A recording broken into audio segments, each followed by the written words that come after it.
meeting to order at 6 o'clock. If we could all rise for the Pledge of Allegiance. I pledge allegiance to the flag of the United States of America and to the republic for which it stands, one nation, under God, indivisible, with liberty and justice for all.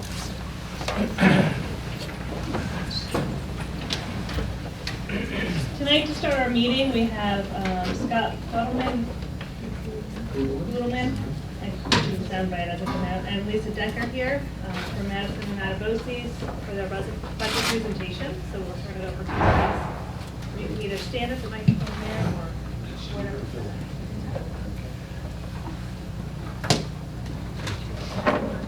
Thank you. Hello. Thank you.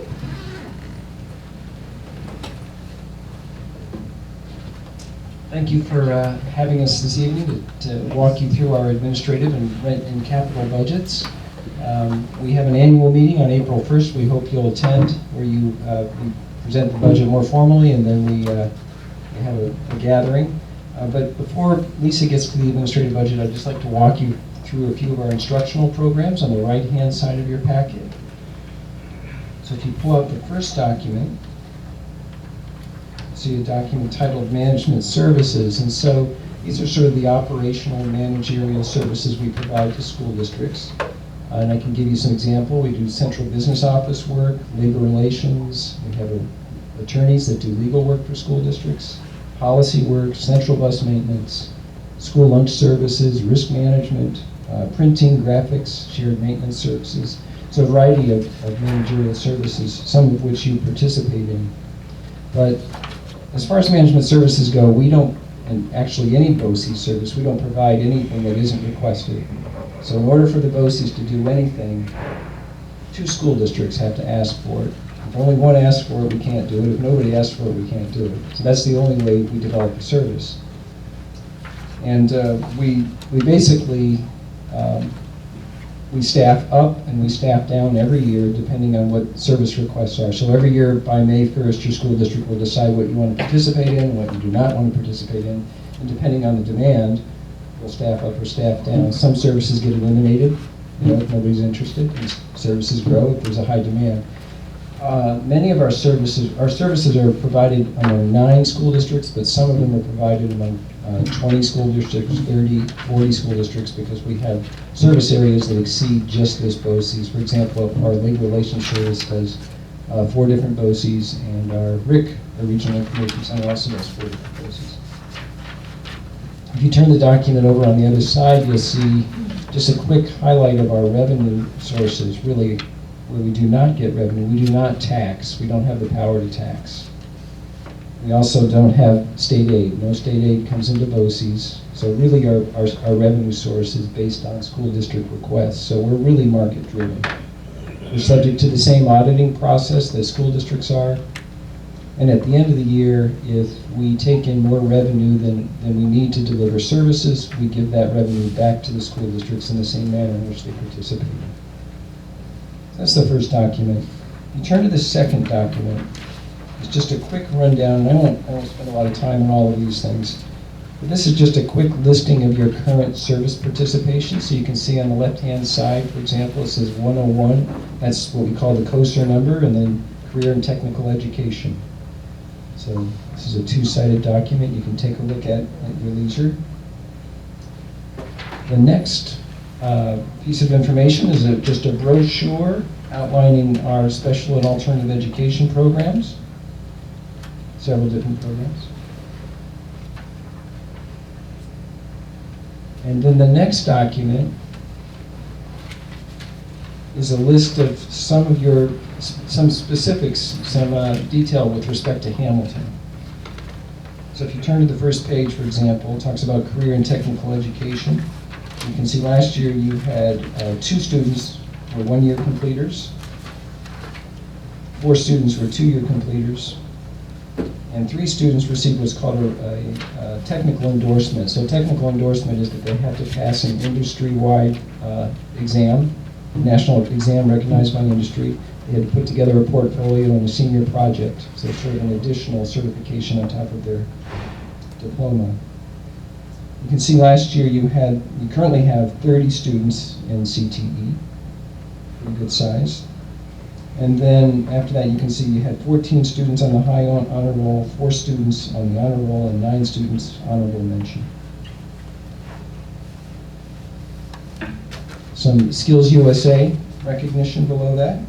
And then below that, you can see some placement data for some of our recent graduates. This is not specific to Hamilton. These are all the CTE students. So 53% of the CTE grads are pursuing post-secondary education, 26% are pursuing related employment, 12% unrelated, 4% military, and 5% other. I won't walk you all the way through this document, but you can go through each of the services. For example, on page 2, you can see alternative and special education. You have 6 students participating in that program. Description of planning and grant writing, early childhood education, staff development. So, get into some detail. The next document is a list of some work-based learning sites that your students in the last year or so have in place. So this is a program through CTE where students are working 3 days a week for 5 or 6 weeks at these work sites, some local sites. After that, just a listing of the employers who will be at our CTE career fair on April 3rd. So all of your students that participate in CTE are welcome to come to this career fair. These are the local employers that will be there. You can see it's double-sided. We work with them on resume skills, interview skills, how to dress, how to talk to people. And they have an opportunity to talk to some potential employers. Next few documents, first of which is health-related careers, advanced health science. So this is a 2-year track for students where they have an opportunity to earn up to 7.5 credits, and you can see them listed down below. 3 units in CTE, 1 in English, math, and science, 1 unit of government and economics, and a half unit in career and financial management. And this prepares students for careers in health professions. You can also see we have some college articulation agreements with Bryant and Stratton, Adult Ed, and NBCC. A similar program is described on the next document. This is a 1-year program, our new law government and public administration program. This is something that we do with Madison County. Students are able to shadow government officials and work in legal offices and get some experience. They earn 4 credits. You can see that over on the right-hand side, just below the picture. Next document, another 2-year program, culinary arts. You can earn 7.5 credits. And there's some college articulation agreements on the right-hand side. So each one of our CTE programs actually has a description just like this available if anybody's interested in more detail. Next document is a list of dual credit agreements we have with some local colleges. Our students. Just a few more here. I just want to point out a youth mental health training we have on April 30th for teachers. This is to help teachers develop their skills to work with students who have social and emotional needs.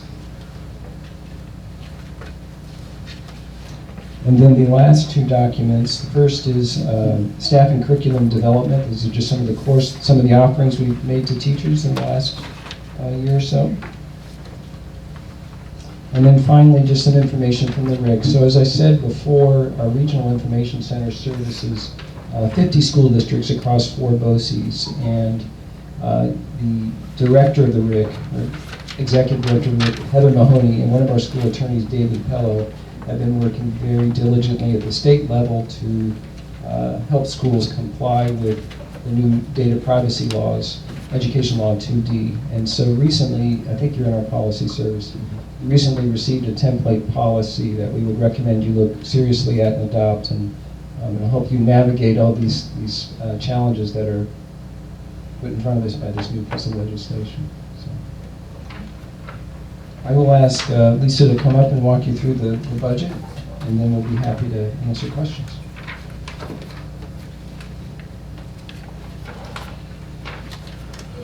So on the left left side of your packet, you'll see two proposed administrative and capital budgets. The first sheet and the blue papers are proposed administrative budget. Reading left to right, you'll see 18-19 budget and expenditures. The middle two columns represent the current budget, and to the right, you'll see the proposed budget for 2021. For our administrative budget, we are required to include our central office staff as well as our business staff, so that would include our district and deputy superintendent positions, director of finance position. We have half of our assistant director of finance in this budget, as well as 20% of our personnel director, and 4.5 clerks and secretarial staff in the business office and central office. We also have the fringe benefits included, associated with those salaries. We have a line item for equipment, supplies, and software that we've maintained pretty flat over the years. A line for interest charges for potential grant borrowings. Other expenses include any mileage, meeting, workshop expenses for any of those staff, as well as for our Board of Education, our annual meeting that Scott mentioned earlier, April 1st. I hope to see you there. Our auditor is a part of our administrative budget, the required independent annual audit. Membership fees such as School Boards Association, Council of School Superintendents, Association of School Business Officials. These memberships help provide us with advocacy efforts region-wide. We have contractual expenses such as our 403B compliance contract with Omni, our GASB 45 report, banking fees, School Boards Institute expenses. Legal fees are also part of our administrative budget, as well as superintendent meetings and postage and advertising for legal notices. Internal charges, so just as the school district's contract with BOCES for services such as labor relations and technology support, the administrative budget also pays into those services for their share. So the 19-20 budget, current budget for all those direct expenses is $1,407,907. For 2021 proposed is $1,445,037, or 2.64% change. On the back of that sheet, you'll see Part B represents the retiree health insurance expense for BOCES. So for BOCES, we are required to show all of the retirees across all programs. This is not just administrative budget, but all retirees. So with the retiree health insurance expense this year, total budget is $4,946,906. Proposed is $5,289,355. And then you'll see Part C, revenue sources to offset those expenses. So we have interest, indirect costs from grants, non-component revenue, and our retiree drug subsidy. We also have a collections in advance accrual that we've worked with our auditor to set up every year. We set aside a year's worth of that retiree health insurance expense, so you'll see that directly offsets that cost right above in Part B. And finally, the last part is the local component contribution. So that's allocated across the 9 components in the BOCES region. Currently, the 9 districts are contributing $1,100,170. Proposed for 2021 is $1,132,845, or a 2.97% change. Down on the bottom, you'll see the allocation for all of the component districts, all 9 districts. And column 1 is the estimated ARWADA. So that's the resident average weighted daily attendance figure that we get from SED, and that's based on attendance data that's submitted in the prior year by school districts. Regionally, you'll see that the total ARWADA for the 9 districts is 15,371. For next year, that's going down to 15,136, or a reduction of 235 ARWADA. For Hamilton in particular, this year's ARWADA is 585, reducing down by 9 to 576. Regionally, that dollar share actually stays the same. You'll see that some districts shrink and grow a little bit more or less region-wide. So the dollar share for Hamilton this year is $41,871.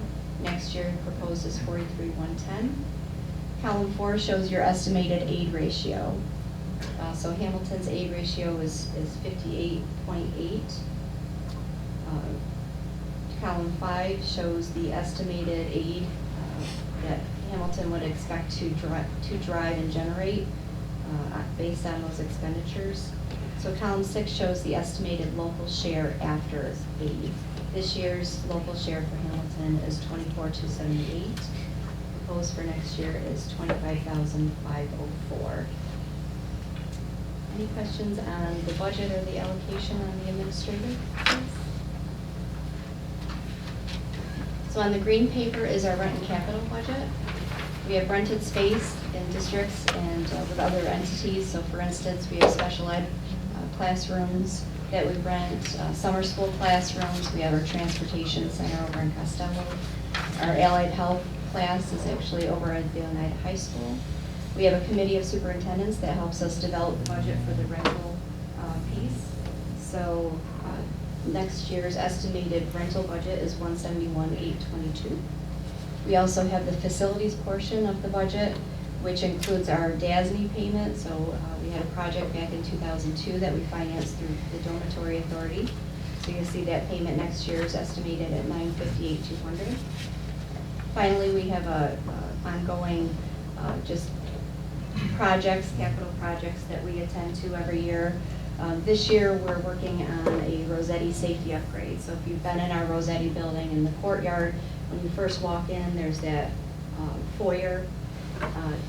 Right now, you have to walk into the courtyard to get to the office. So we've renovated that. We're right in the middle of the renovations actually right now. So we've taken a space to the right when you first walk into the foyer. We're converting that to the office, adding some doors and adding some visitor management pieces to that to increase security in the Rossetti courtyard. Last year, we had intended to do that project. When bids came in, they were much higher than we had anticipated. So we credited that money back at the end of 18-19 and then used this year's budget to actually do the project. The bids came in, they were much better this time, and we proceeded with the project. Next year, we're looking at some CTE space reconfiguration, so you'll see that piece for 2021. The total budget has been remained flat for the past 3 years, $1,738,700. Down on the bottom again, you'll see that same Arwada allocation by region. So again, Hamilton shares 3.8%. This year is $66,173. Next year, anticipated share is $66,166. After aid, Hamilton's estimated local share goes from $27,726 this year to $27,329 for next year, a reduction of $399 for next year. Any questions on the capital budget? Or any other part of the presentation? Look it over. Yeah. Thank you. Thank you very much. Thank you, Scott. Thanks, Lisa. Thank you very much. Appreciate you guys coming. Thanks so much. Oh, sorry. Sorry. Have a good night. Thank Have a good you. night. Thanks. You too. Thank you. Yeah, take care.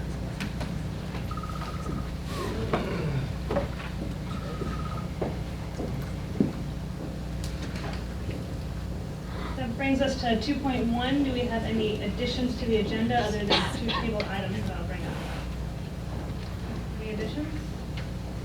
We are going to table 2 items tonight.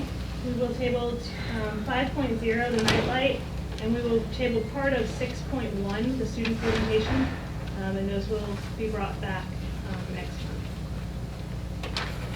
month. Do I have an approval or a motion to approve the agenda as amended? Second. All those in favor? Aye.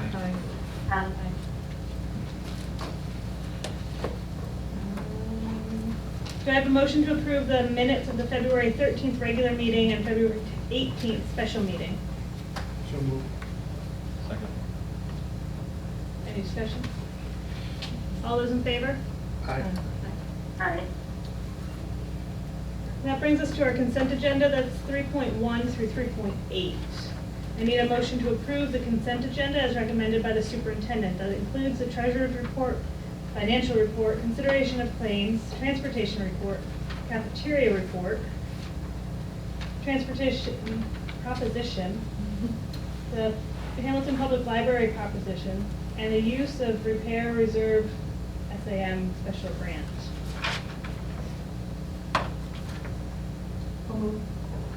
Second. Discussion? Can we have some discussion on 3.8? Yes, so we were notified by Senator May's office that we have an opportunity for a one-time funding allocation of $50,000 to use through the SAMS grant, it's called. So those funds are received by the awardee as reimbursement for a state-approved expenditure. So to have an approved project under the SAM grant, we must demonstrate a reasonable expectation of securing local project funding. So what we are asking the board to do is, we have an emergency vehicle, a vehicle that is in dire need of being trashed, if you will. It's 1987, if you want to talk more to that, Matt. That is being held together with our plow system right now. So by the board allocating that as an emergency, we can then use our repair reserve to then buy a new vehicle up to $50,000. We can then use the allocation from the SAMS grant, which will be received within 18 months, to then reimburse the repair reserve. So that's what we're asking the board to do. So we have to. Where are you getting the truck? We're looking at getting the truck from the town of Hamilton. They have a Ford F550 that's 1 year old. It's got 15,000 miles on it. It's got a big plow system. It's got a dump bed on it. It has a brine system on the back. We had our maintenance crew look at it. It's exactly what they're looking for. So the town is willing to sell that to us for $50,000. It might go to $54,000. That's why we asked for the $60,000 within the repair reserve to purchase that vehicle. And what will we have? Will we still have money left in that repair reserve? Yes. Anytime? Yes. Yeah, go ahead. Yep. Just want to back up a little bit. The SAM grant is made available through the state budget, through the senator's office, ultimately reimbursed through the dormitory authority. But the SAM capital grant, it's restrictive in that it has to be used for a one-time capital improvement or equipment purchase. So we're limited as to how we can utilize it. With our capital project going on, a lot of our capital needs are being addressed. We just don't have the capacity in the general budget to purchase a truck like we need. So the truck Bill talks about is our green old GMC truck that we use specifically on site. It won't pass inspection, so it doesn't leave our property. It's not street legal. So literally being held together by the plow. And our other truck is now 12 years old, so there's definitely a need. There is, we have to, by deeming an emergency, by the board deeming it to be an emergency, that's what gives us access to the repair reserve funds. And in order to have the project approved, we have to demonstrate that we have the funding to make the purchase. Because the grant is a reimbursable grant, it could take up to 18 months. By going this route with the board deeming an emergency, we have 3 years to replenish the repair reserve. So ultimately what will happen as soon as the reimbursement is received from DASNY, we will just replenish the repair reserve for whatever we took out. It's exactly what we did when we replaced the playground. So we deemed our old playground an emergency.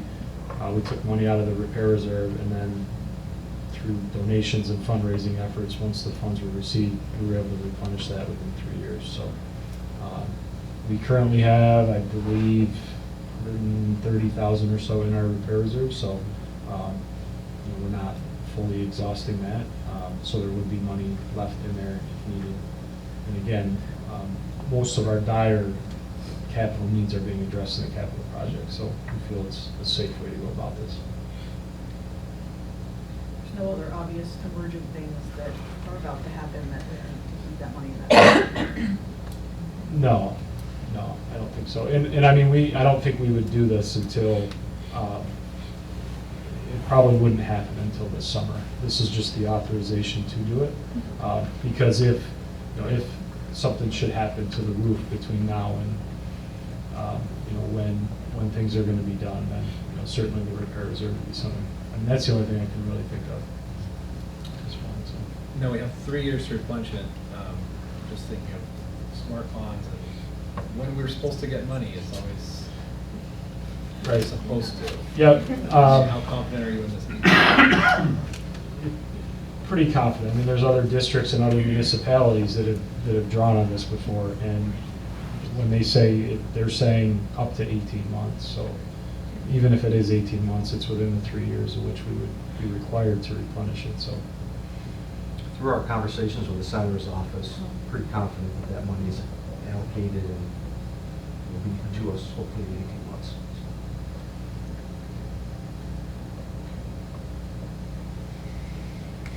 Other questions on other portions of the consent agenda?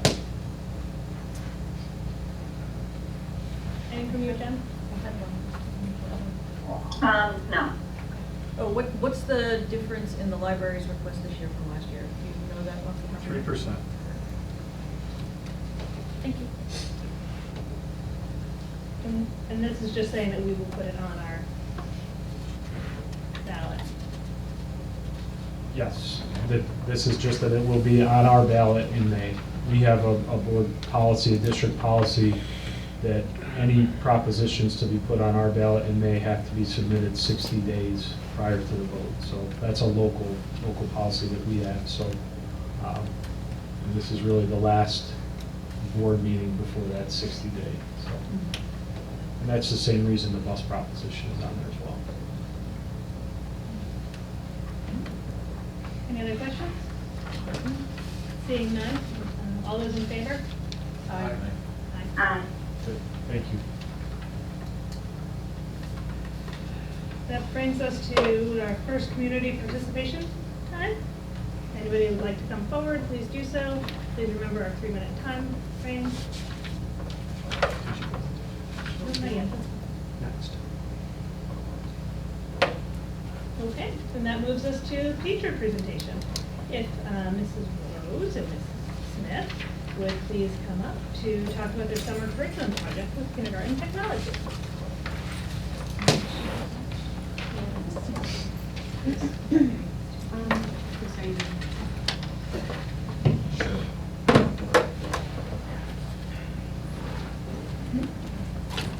I think almost everyone knows who we are, but I'm Bridget Smith and this is Meg Rose, and we are the kindergarten teachers. We'd like to thank Mr. Daslin, the administrators, and the Board of Education for providing us the opportunity to do curriculum projects during the summer. This summer, Meg and I worked with Chris Rogers on a project. And we're not going to be able to called, see you for a second, but you'll be able to see us. Kindergarten technology. We wanted to update and add new apps, to our iPads. In particular, we were looking for apps that would be easy for us to differentiate instruction, both enrichment and AIS. We also wanted to research best practices for the use of technology with kindergartners and to look for ways to increase, or areas to increase our use of technology in kindergarten. And our plan was to look for ways to strengthen our curriculum that we were already teaching and perhaps add new and innovative practices to what we were already doing. So it was important to us in our research and that we use technology in a way that would support our instruction and was also best practice for young children. And philosophically, we do believe that children need to move and play and learn in the real world. But we also recognize the need for literacy in technology. So we wanted to make sure that our use of technology was mindful and purposeful.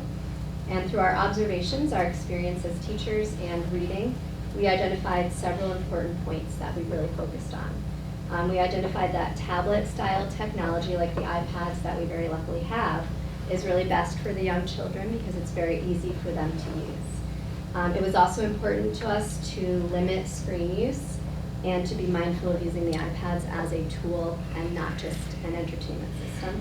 We also wanted to make sure that the use for the children was interactive and that they were doing drill and practice skill work. as well as learning that they could use technology as a communication tool and to reflect on their learning. And of course, like I mentioned before, building technology literacy. And we're just going to share with you a couple of the apps that we've introduced this year. One of them is called Making Words.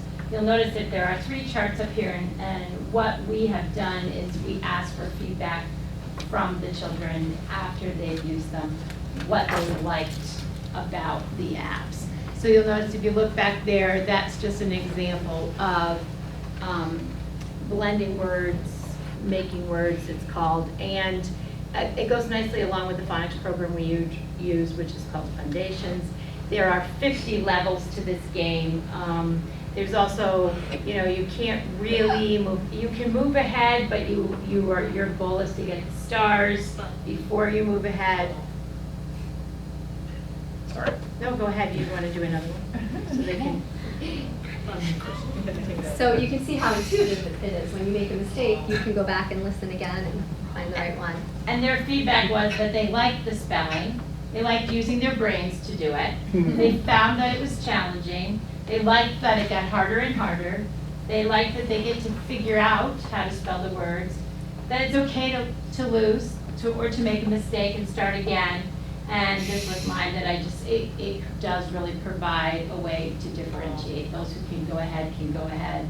Another way that you might use it in the classroom, I think, is if you had a group of children who are really struggling with a certain vowel sound, you could sort of focus on those. Or if you were introducing something, for instance, we do short vowels. If we were working on A, we might, say, all right, now go to making words and do level 7, and they could practice right then and there using the app. They really do really enjoy it. Another one, Moose Math or Park Math. It's a little.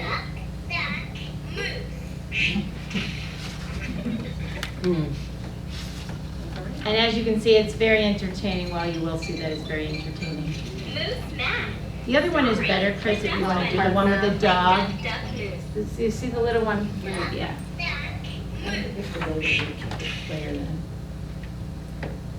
Welcome to Park Math. And the little bear walks. What do I have to do? Just slide him. Like here you would do some counting. Level 1 counts to 20, level 2 goes to 50, and level 3 goes to 100. And how many will be at the top of the slide? We're testing each other. Excellent. And then you just please keep sliding the bear across. Again, you can pick and choose where you want them to go. They could use it to practice counting, adding, subtracting, balancing, sorting. There are patterns on there. And their comments, they like playing it because it's fun. They get to make choices. They really like that. You can start over if you make a mistake. Like that really came across as that it's okay to make mistakes. You just stick with it. And you can do different things. So they really like that choice. They like being able to sit near their friend and sort of have it individualized. And the last one is Seesaw, which is the other iPad. well, mine too. I'm going to show. That's right. You can keep mine in there, Chris, because I'm just going I'm to sorry, show. she's going to show one thing. See if we can find And it. luckily, Chris has helped us to teach the children, because Seesaw's pretty complex. There's a lot of steps that they need to do. And that's all you need to But do he for has mine. come in and really helped us to teach the children how to get started, and they're really taking off with it. And this was our very first activity that we did. They did a self-portrait and they wrote their name. And Chris came in and, showed them what to do. And then he and I, or he and Meg hopped around and helped 20 friends figure it all out. And they love that too. And this is also the communication system that we use to let parents know what we're doing in the classroom, or if it's Word Green Day, we put that on there. And I had 18 out of 20 families. How many do you have, Meg? 19 out of 20. And then the other, Chris, if you put the other iPad on, then Meg will.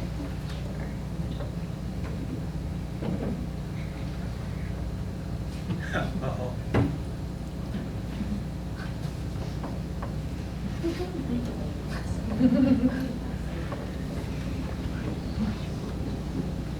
So Seesaw is really useful. It's kind of like an online portfolio where the parents can really go back in and check. And it's very nice because it's controlled, so you're not just putting things on Facebook. Only the parents can see it, and you can choose whether you send something out to all the parents, or you can send messages back and forth between one parent that only they can see. So it's really kind of a nice way to do it. My class has really taken off so here you can see this is like all of my children, and then if you go back further, I will post pictures of events that we've done. And I wanted to show you an example of a couple things we've done recently. It was Dr. Seuss week last week, so we made our own little page for the flip book. Will the audio play also? It will play out of the speakers, but it's not from. I think you can hear it. So she took a picture, and then she recorded herself reading it so that her parents could see it. And this was on 100th day. She made 100 out of all those linking cubes. Here's from, well, you can tell. And the Glenn Cup was right this year.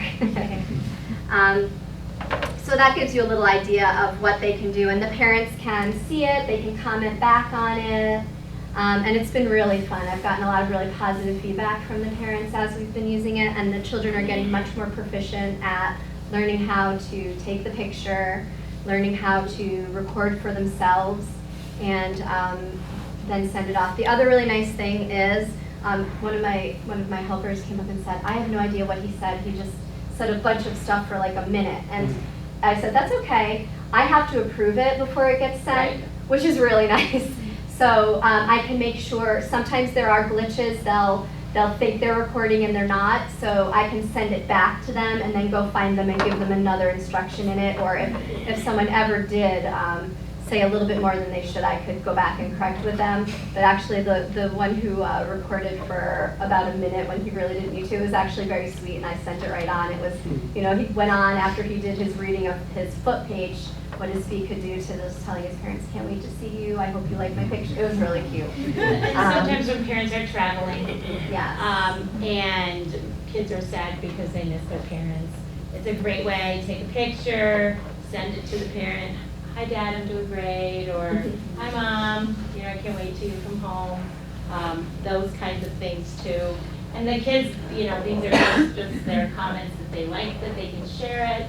They like that their parents see their work, they can record messages, their parents can comment back. And Meg and I feel like it's a really, really easy way for us to keep in contact with families. So we feel like it's really good. For sure. And just going forward, things that we'll be continuing to do with technology in our classroom is looking for and evaluating some more apps to add to our collection. And we have a PBL project that we worked on last summer that we hope to start in April. And that will really use the skills of taking photographs and recording.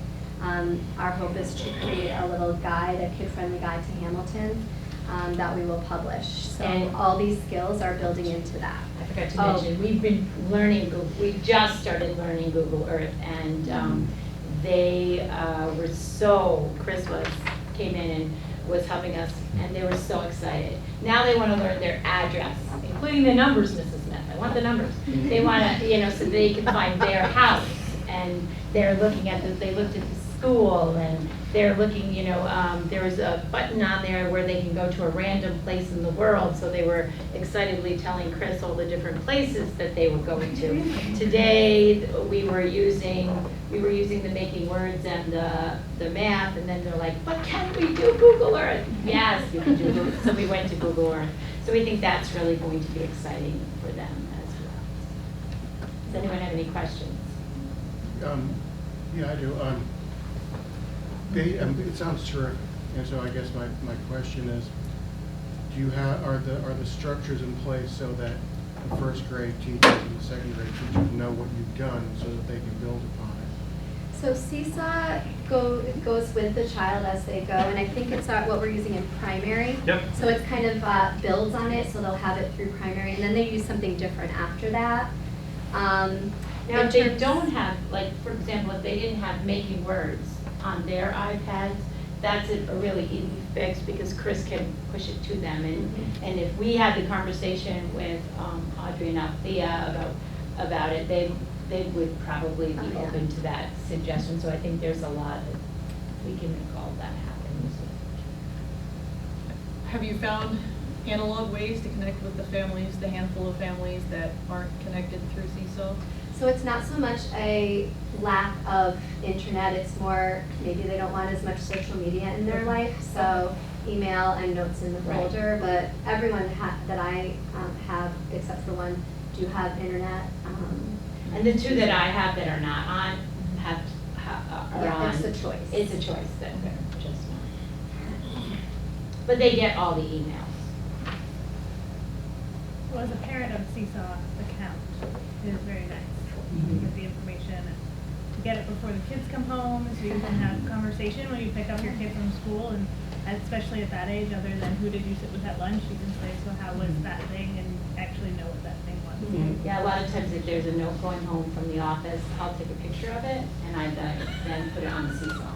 It's just one more way to make sure the information gets home. Yeah. That's It's very nice, so thank you for doing that. Thank you. Thank you. Mrs. Jones, can you still see and hear us? Yes, but that's okay, consider it. Okay, good.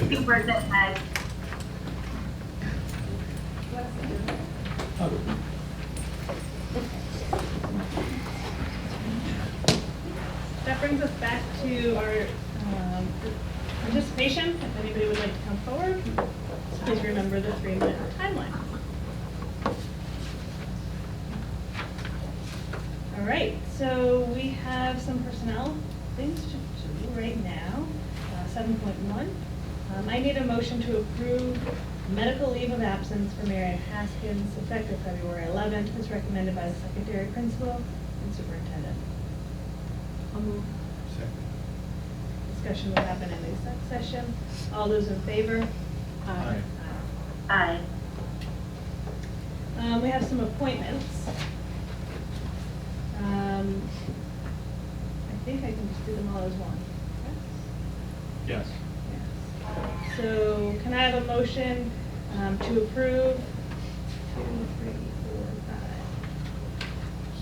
4, 5 positions and then the substitute list? I'll move. Second. All those in favor? Aye. That brings us to tenure recommendations. These we'll do individually.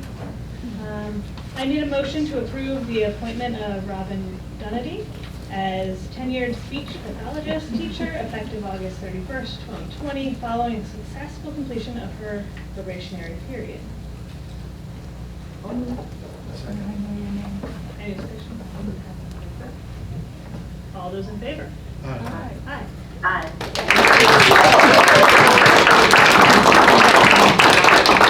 Once I read the other two, we have a little presentation as well. Wanted to give everybody their spotlight. A motion to approve the appointment of Sarah Zogby as a tenured special education teacher effective August 31st, 2020, following the successful completion of her probationary period. All those in favor?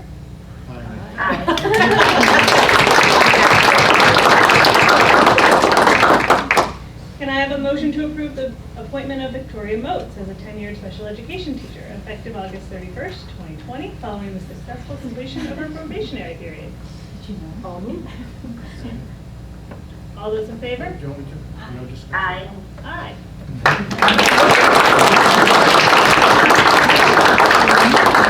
If you could please have those three come up front. Are we taking a picture of them? Yes. I'll be whenever you're ready.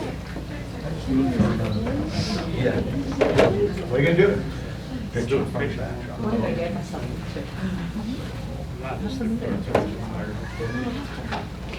such a mom. No, he's not. Well, Usher, if you wear many hats.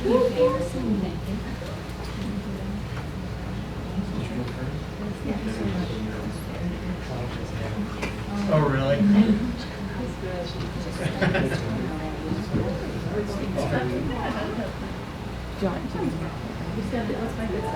What's my good side?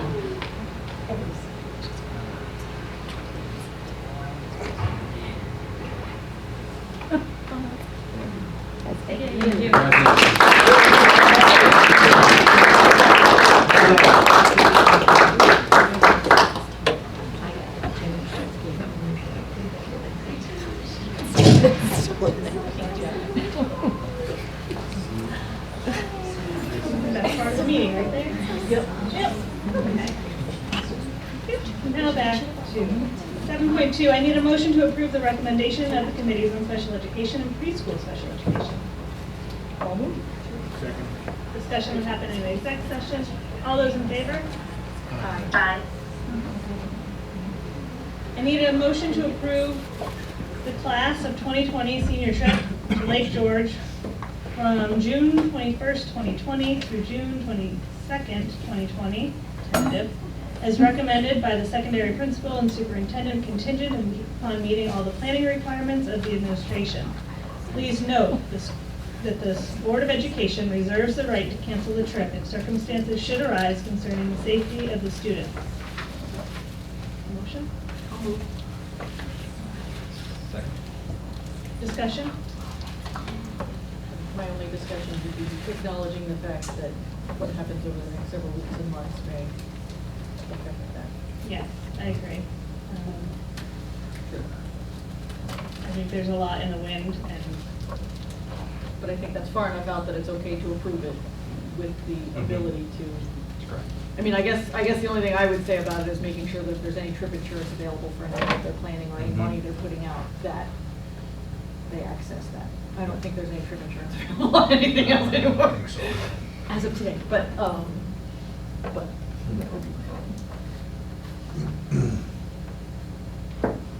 anybody else? Discussion? John, any discussion? That my only comment was what was already mentioned, so. Cory? Yeah, I think they should be prepared for this too. We'll make sure that. So, right now, we are good to move, and, all those in favor? Aye. Aye. Aye. Aye. I need a motion to approve 2 non-resident applications as recommended by the superintendent. So moved. Second. Any discussion? No discussion? It's recommended by the superintendent, but I'm gonna accept that we've got the staffing and it works and. All those in favor? Aye. That brings us to the administrator's report.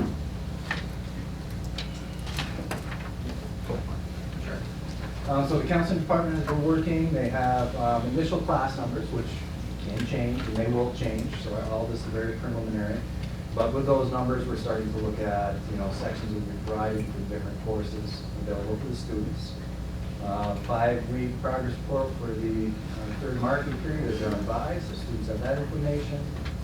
Testing coming up, we have ELA and math, ELA March 25th and 26th, math April 22nd and 23rd. I started a relationship with some Colgate students in the biology or science departments, and we created a tutoring program. So the first day went really well. We had some students, both from Colgate and Hamilton, and I thought they worked great together. So once things kind of clear through, hopefully we can keep that relationship going and keep the Colgate students coming in and those students getting the help they need in the future. We had the musical, it was great, three shows. Can't thank all of the people that are involved in that enough for all the work they put into it. There were many awards received by our students and directors and costume design and the stage. which I'll just read a few of those.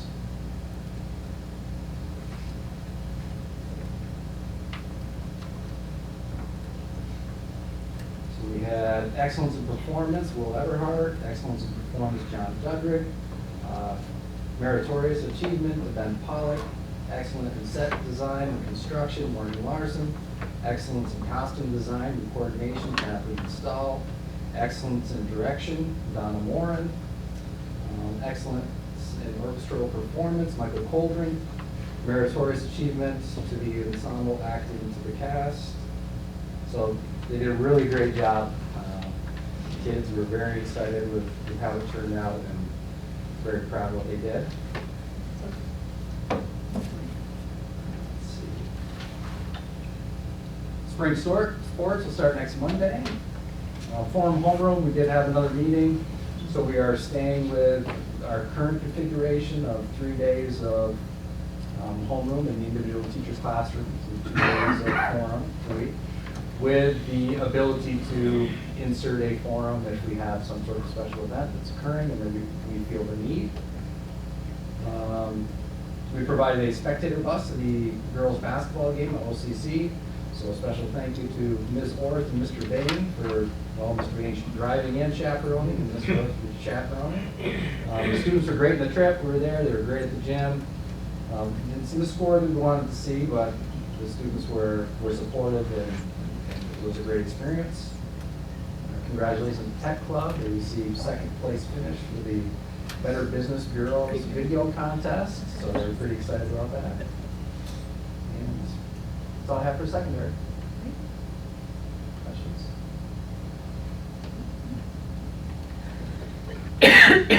I wasn't here for the month of February to submit my written report. I'd just like to thank everybody for their support in my absence. I'd like to publicly thank Morgan Larson, who kept the ship moving and afloat. He did an excellent job with that, and we wouldn't have been able to do it without him. And the only other bit of news I think is good is that the esports team will be beginning their season on the 20th. This is for real. On the 23rd will be our first match. Come and see it. It can be. They are psyched. All right. What time is it? It'll be at 5 o'clock. I will be virtually there. Well, we will be streaming it as well. It'll be the only But we're sport allowed to sports you can compete. stream. Right, that'll be the only thing competing, probably. I was telling Mr. Rogers earlier that there are some students that we have that do not show very much emotion, some seniors, but they're giddy. They're so excited. So we're about to. There are some seniors that have been training for this for years. Yes. Oh, they did, actually. They're tentatively scheduled to be at the they will be our program showcase at the School Boards Institute meeting. Oh, really? Yeah. Good. Yeah. They're great. Yeah. Great. Does one practice for that? How does this work? I think they're almost always practicing. Okay. But we will do So some they official practice practicing as well. individually, not as a They'll be working team. as a team as well. They call it homework. Yes. Yeah. Yeah. My kids are all in that. You're right. Okay, sorry. So the elementary is quite busy. We just recently had our mid-year data team meeting where we get our RTI team and special education teams together with our classroom teachers. And we roll through every student in the entire school, just seeing how they are, where their needs are, whether they're being met or not, and modify services if necessary. We also started PARP this month, the Smore You Read, the Smore You Know. Thank you PTO for putting that together for us ahead of assembly kickoff. So that's ongoing. Interesting to see what the principal's challenge will be every year. Can't wait. It's amazing some of the submissions that the kids have. Just some really odd stuff. Can you share some of the submissions or not? Yeah, the one I shared with these guys the other day, the student, she wasn't sure what she wanted me to do if I wanted, so she had suggested I either stuff Oreo cookies in my pants pockets and walk around with them all day, Or, if that didn't work, I could walk around with an owl on my shoulder all day. So I couldn't figure out, like, either this one or, just a couple really weird, Gotta cover your bases. yeah, owls, Oreo cookies. Oreos to feed you. Yeah. Well, my favorite is to be up on school for the entire day reading a book. The kids never vote on it, though. That would be my dream. Not this year, the roof's going to be Construction zone. Would you have them build a chair up there? Yeah. Really off when it started, kind of. Maybe next year. I did hold the first of 3 meetings for families in the community to learn more about special education, 504s, and RTI. Not real big numbers at that. So thank you, Michelle and Bill, for being there. We had two people show, so interesting. I think the important piece is, though, is that we're offering this for families if interested. And again, this is to build trust with the community, with families, and give them opportunities to have questions answered. And so we do have our second event. We are going through the second one, March 31st at the Hamilton Public Library in the community room. Looking forward to that, so please spread the word. We're going to do some advertising right before. We'll do, yeah, just some more advertising, perhaps get some childcare involved with that too. So, yeah. Report card committee met for the first time on February 26th, and we're full steam ahead with modifying the elementary report cards. We were going to work again on those on March 20th. Again, for those of you that weren't familiar with the first time, we're modifying our report cards to be more reflective of what we truly value in elementary school and what we're asking of our kids. So the report card will have a balance, not just of content area skills, but also soft skills and community building skills like communication, collaboration, resiliency. We're still working out the specifics on that.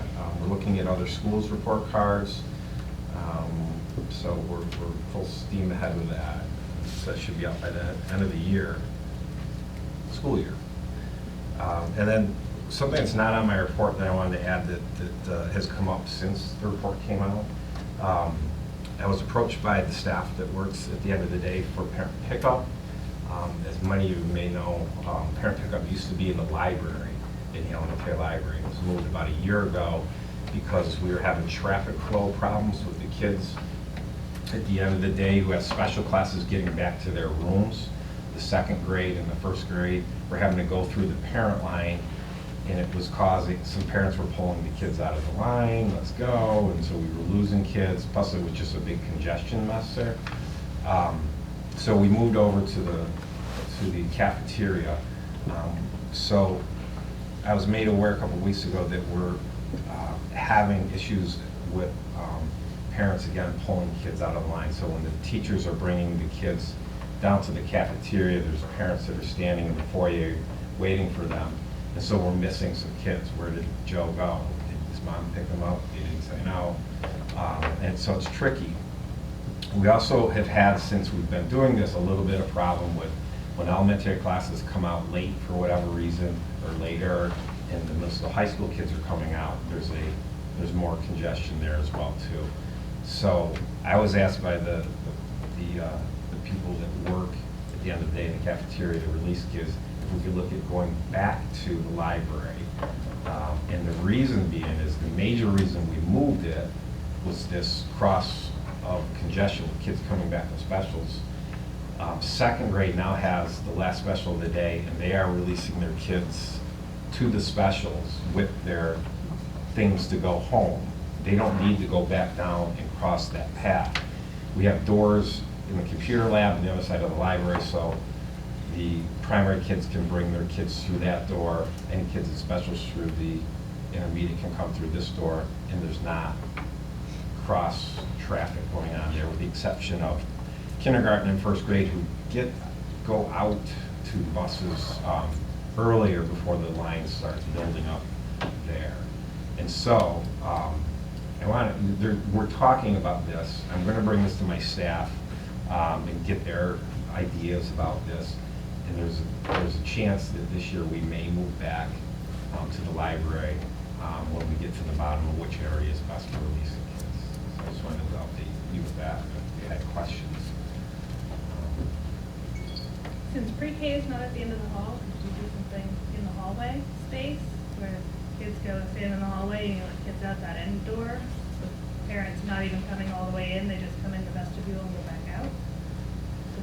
So you don't have the any parents cross have to come in traffic? that main entrance to sign their children out, so I'm not sure maybe I'm following. Like they, Like, put a table at the end of that hall. Oh, all right. They're signing, so they come in just to that second door, they sign their kid's name, and out they go. So they're really not coming in, they're coming to that second door. That's an option. And that way you're not cross traffic, if anybody. Okay. And the kids just stand or sit against the lockers, and maybe that could be an option. Please. Are you okay? Are you sure? 'Cause Sure. It's really not. Well, I would just like in the winter, it's very cold down there, and True. yeah, just so that might make it tricky. It's already very cold in that hallway anyway, so then the door's open. We're not making any changes yet. I want to meet with the teachers and make sure, I'm not missing anything by moving it back to the library. Were there other reasons when we moved over to the cafeteria that made things better over there? I'm not really seeing. So we'll talk more and make a decision. Any decision made, there'll be communication out to the families well ahead of time so that they know where to change. So, if there is. Yep. Our capital project is officially underway in terms of work being done. We do have contractors on site, and our mechanical contractors are going to start working next week after school hours, so second shift, if you will, in the crawl spaces. So it's not stuff that will really be noticeable to anybody in the building, even after hours. There might be some banging and people moving around, but they're going to be confined to the crawl spaces. They won't be interrupting anything during the day, so that's exciting. We continue to monitor things regarding the project, and we'll be working with the principals to best give flexibility to the contractors to get as much done as we can before the end of the school year. So that's kind of a fluid situation. There'll be more done over the break, and then any other days that school's not in session. So.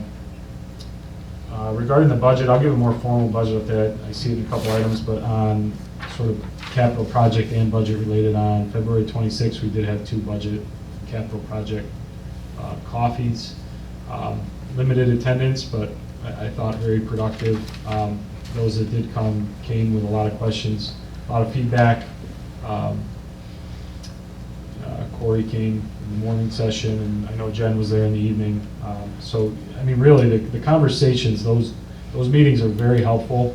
They tend to really go in any direction, and we get a lot of good feedback. And it's not necessarily budget related all the time, but we get to hear a lot of community concern, and I find them very helpful. So we'll probably be scheduling some more in a couple weeks once we know more about the budget. So.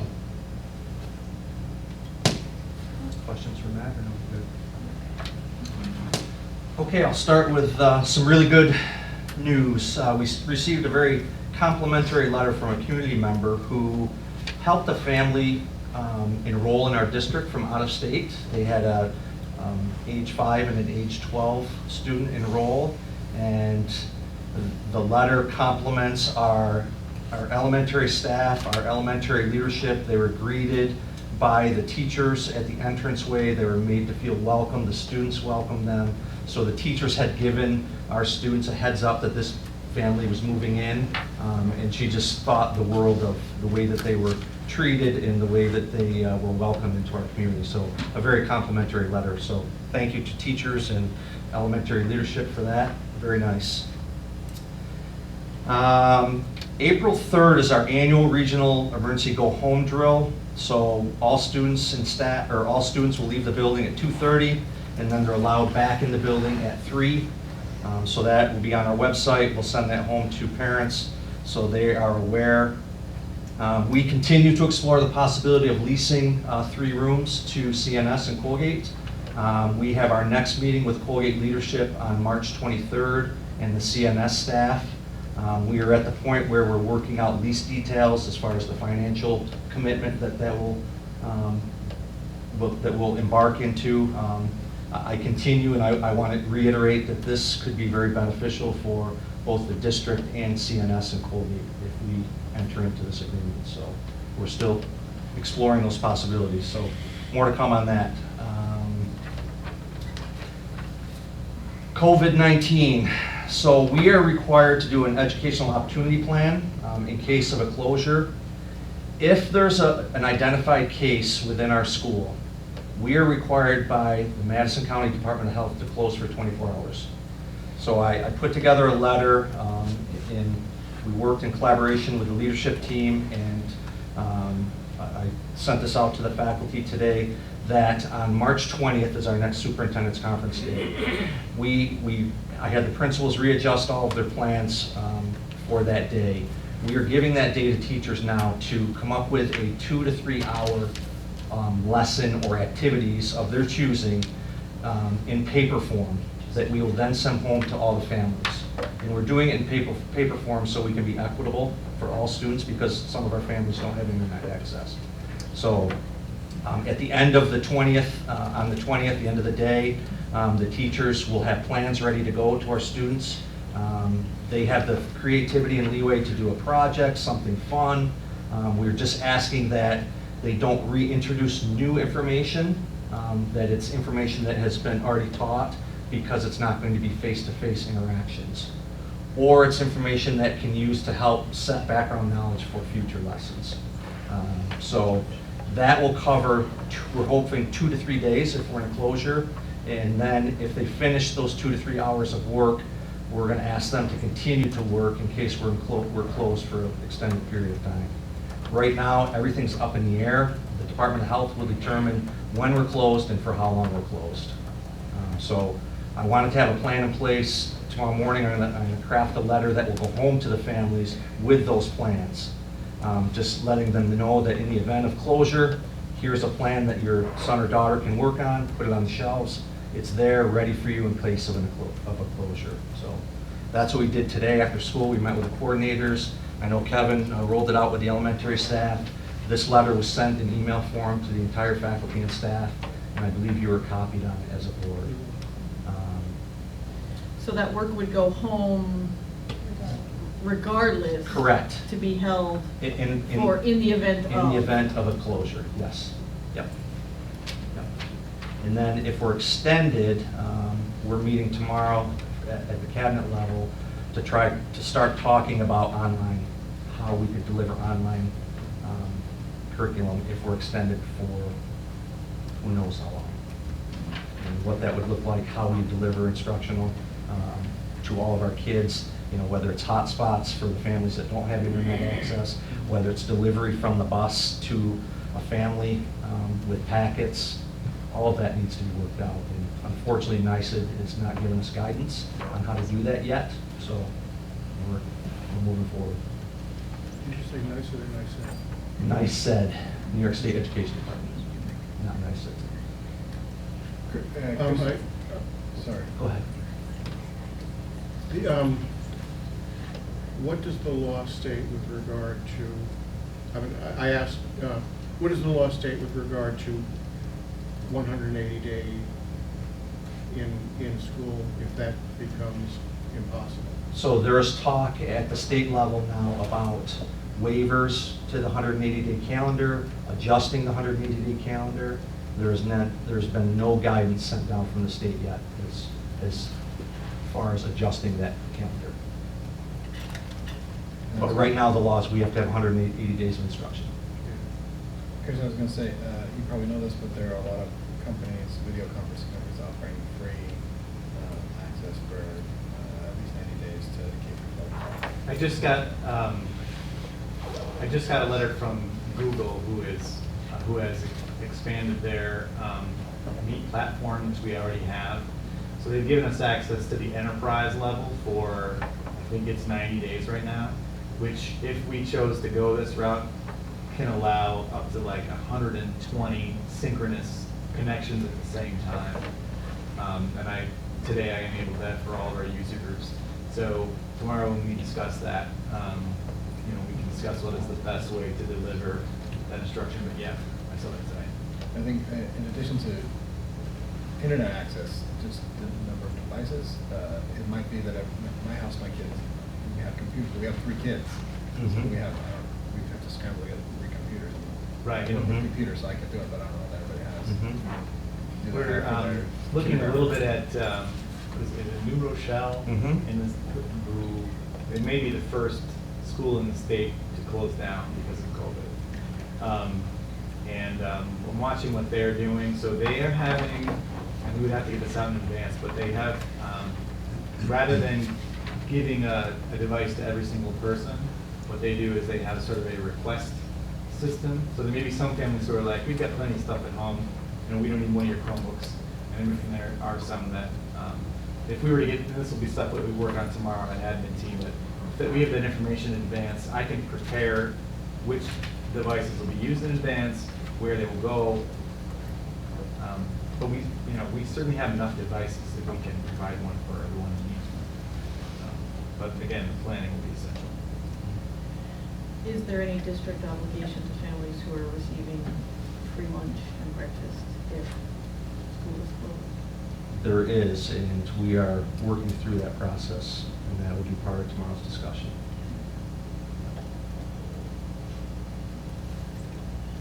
Anything else before we move into the next I topic? guess just because I know people may be asking this, what's the process for letting people know if there is a school closure? It comes from the Department of Health? It comes from the Department of Health. So the Department of Health will determine a quarantine and a school closure. So if someone's quarantined, the Department of Health will notify us. And if it's one of our students, then we are required by law to close for 24 hours. They will notify us of that. And once we get that notification, we will send that out to parents through multiple modes of And does that mean communication. immediate closure, or does that mean end of day closure? That means end of day closure. Can I split hairs? Yeah. But it's actually important. Quarantine and isolation are different. Correct. Will they close? So isolation means somebody is tested positive and needs to be isolated until they've cleared their symptoms and cleared their testing. Quarantine is someone who has been exposed and they're separated for 14 days to see whether they develop symptoms or not. Will they close at a quarantine in the district, or are they going to close At a positive test? A positive test. Okay. I mean, that's semantics. Positive test. Just one more thing to add on that. Bill and I were with the representatives from the Department of Health yesterday. If that notification happens on a Friday, and the question was asked, does that mean school is closed on Monday, or is it a 24 hours? And the answer we got is it's going to be looked at on a case-by-case basis. Does the school have resources available to do what needs to be done in that 24-hour period before opening? So obviously, if it happens Sunday through Thursday, the school would be closed the next day. If it happened more than 24 hours in advance of school opening Monday, it would depend on our ability to respond. And within that 24-hour period, the Department of Health will come into the school and investigate, look at our cleaning procedures. There's a whole process that is involved in that 24-hour period. Good? So that leads us into our discussion on the foreign language trip to Costa Rica. Many discussions at many different levels. I know Carrie had a parent meeting the other night. She's been in contact with a travel agent.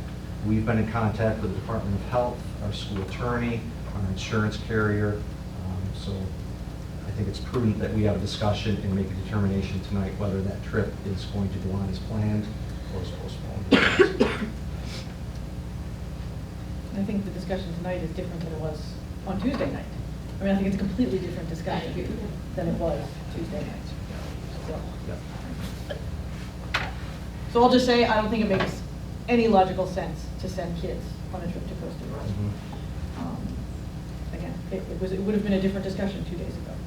Yeah. But I don't think there's any safe or logical sense in sending kids to Costa Rica.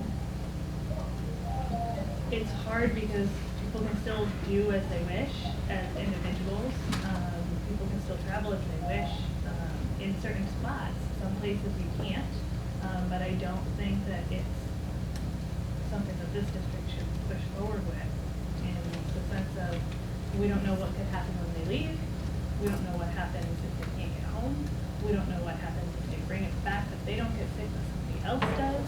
There are so many different we don't knows and what ifs and what changes every 4 seconds that we learn online, that it's heartbreaking to say to these students that it's not a good idea to go. But I strongly feel that it's not something we should be doing as a school district. Having gone on 3 of these trips, I very, very reluctantly completely agree. Yeah, I can't disagree with any of that. I think I've said something we'd love to see every student get a chance to do. How many students have the ability to go again? Like, how many are seniors in the pod and how many We are? have 8 seniors out of 19 travelers. I'm just curious on that split. Jen, do you have any? I'm going to agree with everything that was said. I think that there's too much up in the air at this time. I think there's too many what ifs. And I also agree, I just think it's too much of a risk for our students. And there's just too many chances right now with all the new developments and all the new changes to risk them going. If something drastically changes between now and but I mean, I feel like we can't even say that. in No, order because for they them need to get their- cancel and get what they can back of Yeah. their. That or postpone.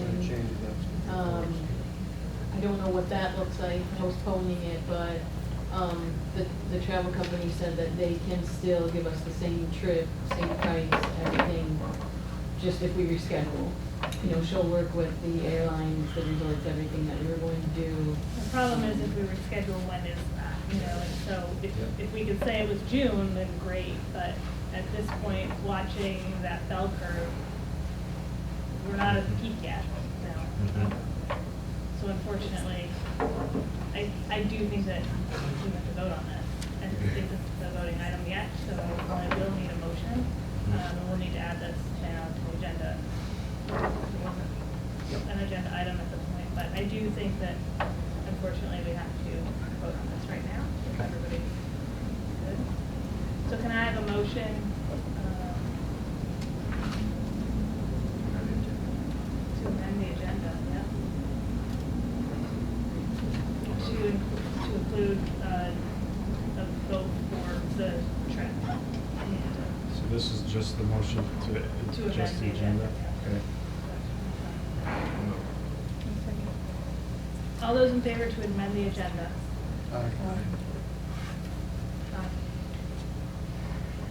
I need a motion to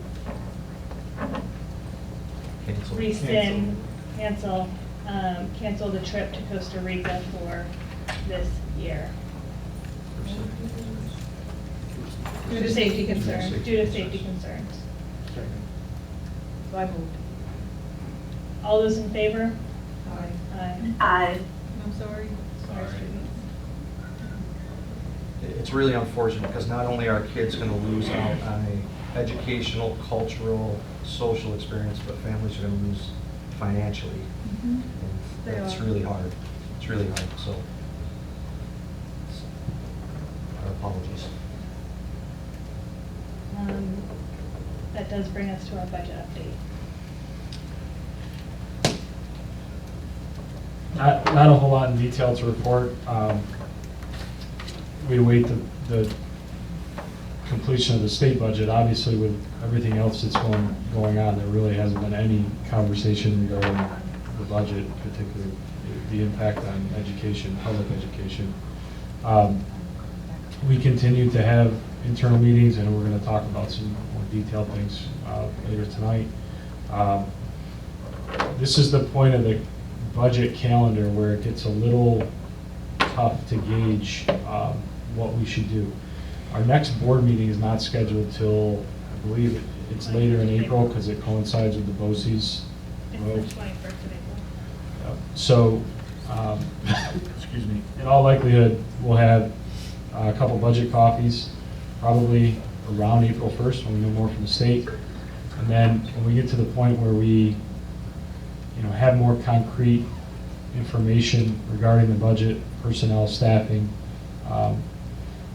tentatively in the budget calendar, we talked of scheduling either a special board meeting or a budget workshop the week after April break. So it's the week of the 14th to the 16th in that range. So we can't wait until the next board meeting to have a conversation about budget. We can wait until April for it to be adopted. The deadline to have it adopted and submitted to the state is the 27th. However, I don't think we want to wait publicly to have conversations from now over a month. So Bill, Debbie, myself will communicate with you on what public meetings we want to have and when they will be. So.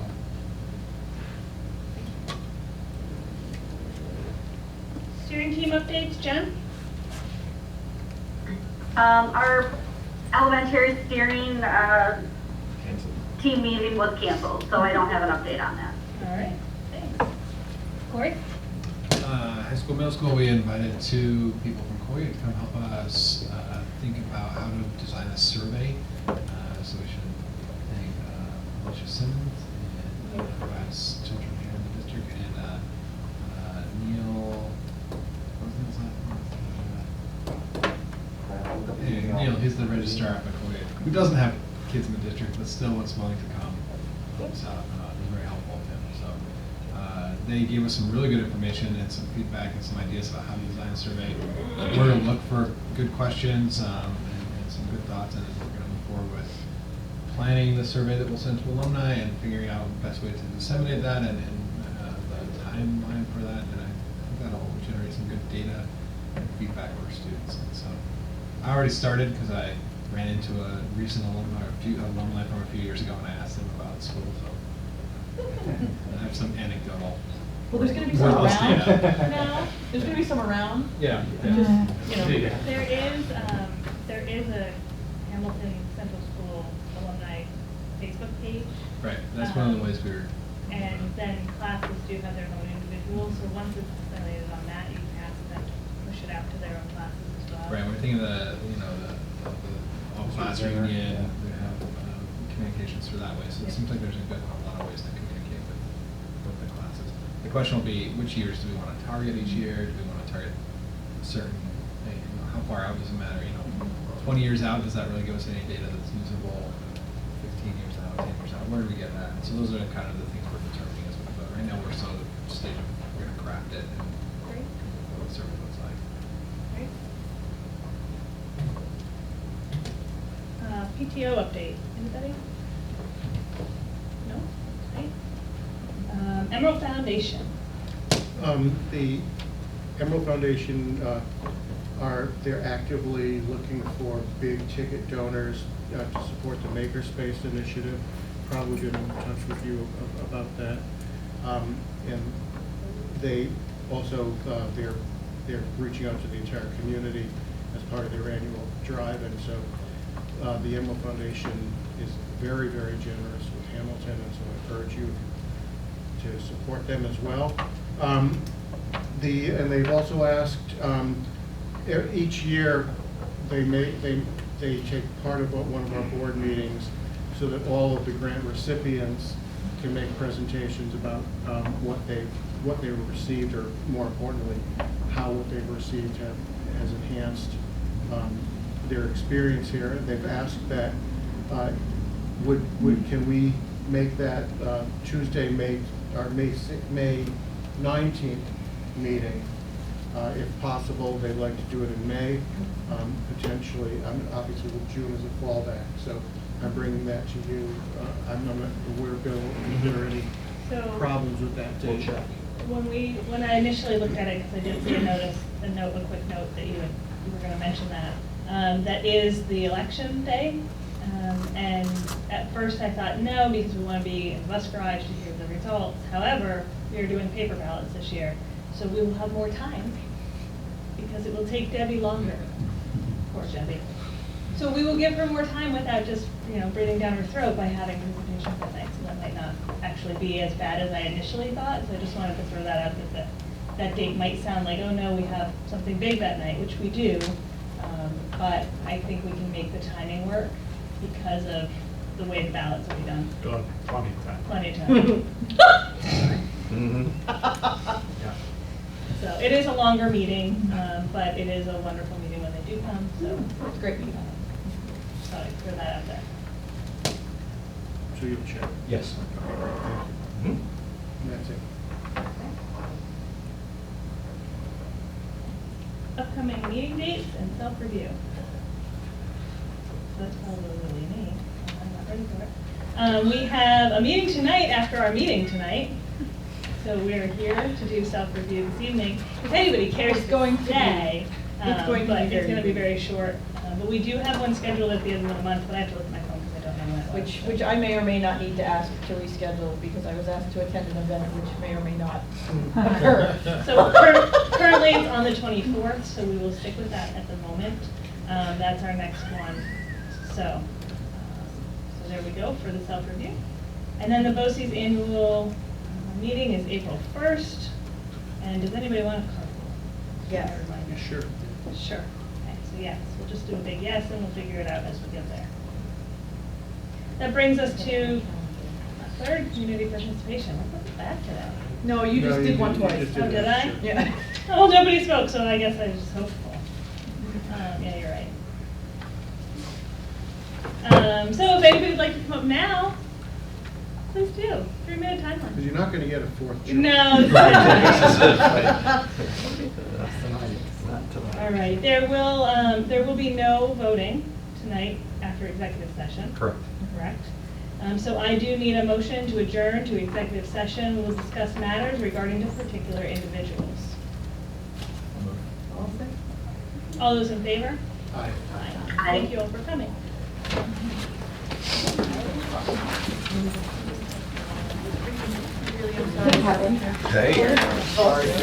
The writing was on the wall.